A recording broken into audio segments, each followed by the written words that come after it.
กันว่าตอนนี้นักลงทุนต่างชาตินี่นะครับมั่นใจลองไปติดตามดูครับ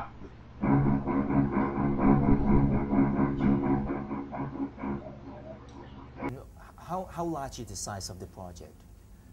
As I said, I mean it covers not only the PTT-ME, but it covers PTT-GC. So there are 16 plants in that. 16 plants. Yeah, 16 plants, and they are all in Mataput area, Rayong area.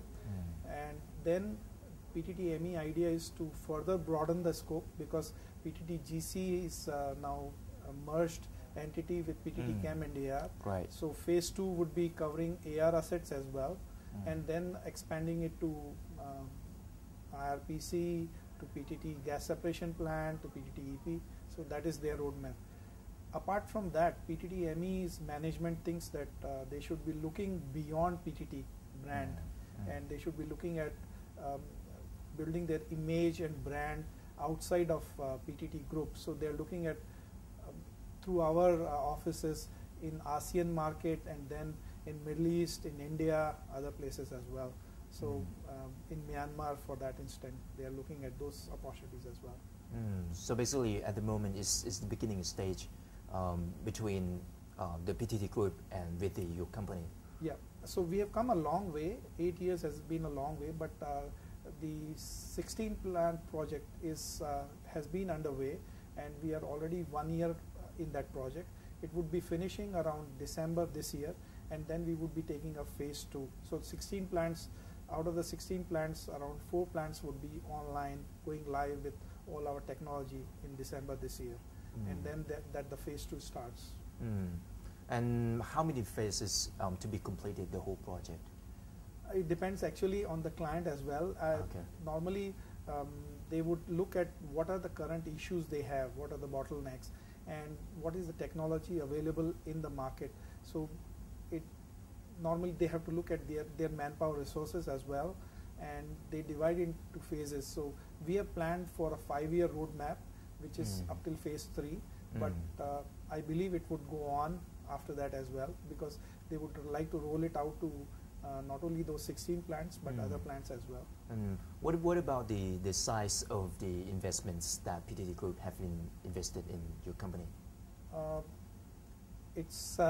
It's a tricky question, but they have invested quite a lot of money in the technology. I would say that it's quite a big investment, and they are committed to it, and they have said that they would use it as a platform. So, because there are other customers as well, so it could this information could be tricky. What about the Dawei project in Myanmar? What was the key development at the moment that you see? There are some of our customers who are already there, like PTT EP is there. They are doing Javatika project there. Italthai is there. Toyo is there. Thai Nippon Steel is there. ONGC, Indian Oil, Sinok are there. So they are there in Myanmar. And Dawei is going to be a very big project for us as well, because it's not only as Italthai's project, but there would be investment in terms of upstream, like PTT EP is investing, and then gas is coming to onshore for petrochemical plants, for power plants and downstream plants. So there's going to be huge activity and investment there. And we have been involved in Thailand in both upstream and downstream, like in the PTT EP or Chevron or Total projects, as well as like PTT-GC, IRPC or Thai Oil projects. So that gives us immense know-how of how the projects would be carried out, and we would be involved in those projects, right from conceptual design to detailed design, and then when the plants are on, then we would be involved in operations and maintenance as well. So we are opening our office there, and that should be on in September. And how would you involve with those projects? The same one as similar experience that you've been in Thailand, in the upstream? Actually, Thailand is now quite technology savvy. I mean, people are receptive to technology now. So we have to look at in Myanmar how the situation is. We have hired few Burmese already engineers, and we have come up with a new technology which is based on this plant asset information with gaming technology. So people nowadays engineers, a lot of youngsters, they are very keen to adapt to gaming, remote controls and all those devices. So what it gives is that it gives a training on the plant information systems or plant assets. Let's say if you have to operate a particular valve and you have to switch it off or switch it on, what are the sequences? So it gives you marks on that. Let's say if you do a wrong step, then it will deduct your mark. If you do something right, it will give you marks for that. And there will be distractions, like you're playing a game, somebody's coming up and interrupting you. So there, during your operations, let's say if you have to dismantle a boiler or you have to repair a boiler, then there would be steps involved and there would be distractions. Somebody's making some sound, or somebody's coming in between, not wearing a particular safety suit. So how do you react? And based on your reactions and based on your procedures, you are given marks.